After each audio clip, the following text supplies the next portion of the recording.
sewing a button on your jacket, going on vacation, or fixing a last-minute wardrobe malfunction, everyone needs a basic sewing kit. So we've got lifestyle expert Denise Wild here to help us out.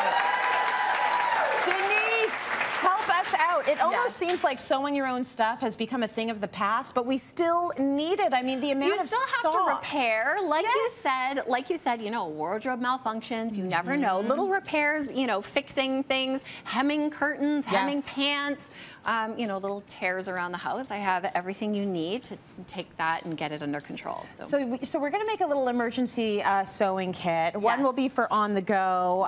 One will be for at home, or is this always to take with us? No, this is something, let's start off with something that you can leave at home in a little station. If you have a sewing machine, that's great. But if you don't, these are some basic supplies that you can make use of as well. Okay, what do we need? So let's start with the basics, needle and thread, right? Yes. I love taking a piece of fabric that doesn't fray to store my needles on. And this way they're easy to access, and then you never have them running around. I don't know what's happening. You know, where are these needles? They're right here, easy to get at. That's a really smart way to do it. It's a really smart way to do it. And if you ever have a needle break, whether it's on your sewing machine or a pin or anything, you can put it into a tight seal container. So this way you're not trying to put a pin or a needle into the garbage where it will hurt somebody. You can just keep them, and then for years and years and years just pile them up and, I don't know, maybe recycle them or give them to a collector who likes to collect weird things.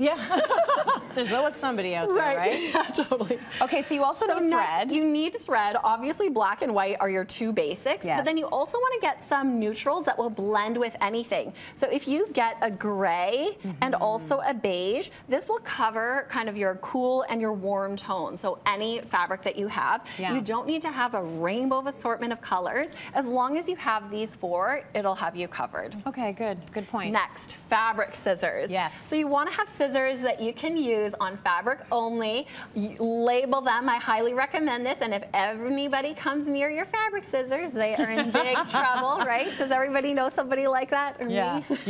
For sure. Stay away from my fabric scissors. Do not touch your fabric scissors. You want a pair of scissors that only cuts fabric. That way they stay nice and sharp. So if they end up cutting paper or metal or anything else, it will dull the blade. So make sure that you have them labeled for fabric, put away in your sewing kit, nobody can touch them. I feel that way about my scissors that open up my chip bags. Don't stay away. Those chip scissors. Do not make that dull. Snap, snap, snap. I do love my That's very important. Okay, next, pins. So I find, because I'm a sewer, I actually use the proper dressmaking pins, but these are quite hard to grab onto. So you might want to look for something that has a little bit of a ball at the end. The one thing to keep note of is if they are glass head, you're totally fine. If they're plastic, then you want to keep them away from the iron so you don't accidentally melt them. Oh, that's true. You can put them in the tomato pin cushion or on a wrist pin cushion so that they're always with you. That's cool. And then a tape measure. This, you know, retractable one and a flexible tape measure. Those are kind of your basic things that you'll need. That you're going to need. And this is a stitch ripper. So this is kind of what I think in the UK they call it a fabric eraser or a stitch eraser. So it's got a little blade in there. If you want to take off a label from a garment or anything else that you want to remove, you can use this fine little blade inside here. So that's really handy to have. And then I would recommend having patches. So you never know when you'll need them, either on the inside or outside of your garment. These ones are great. They have an adhesive on the back, so you can, just iron them on, and then you're good to go. And then if you don't want them to show, then you can put them underneath.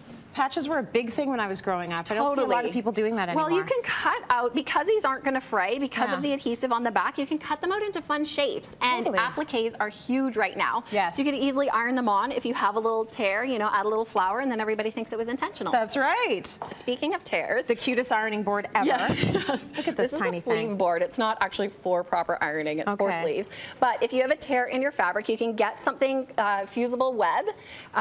Use it. Basically what this is, it looks like fabric, but it's actually a dry glue. So when you cut it and give it iron, it will melt and keep your fabrics together. So same thing as hem tape. If you're not a sewer, you can use hemming tape.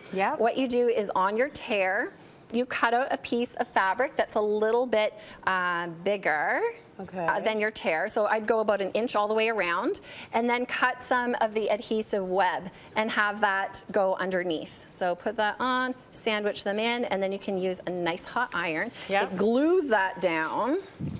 It doesn't take very long, too, does it? Doesn't take very long. And then da-da-da, look at your hole. Oh, that's so good. What an easy fix. Such an easy fix. Let's talk about things on the go. Yes. So thread on the go, take clear, because then you don't have to worry about it. It will always match everything. That's true. You can also do a fabric glue stick. So this will keep anything together on, you know, if you drop a hem or something like that.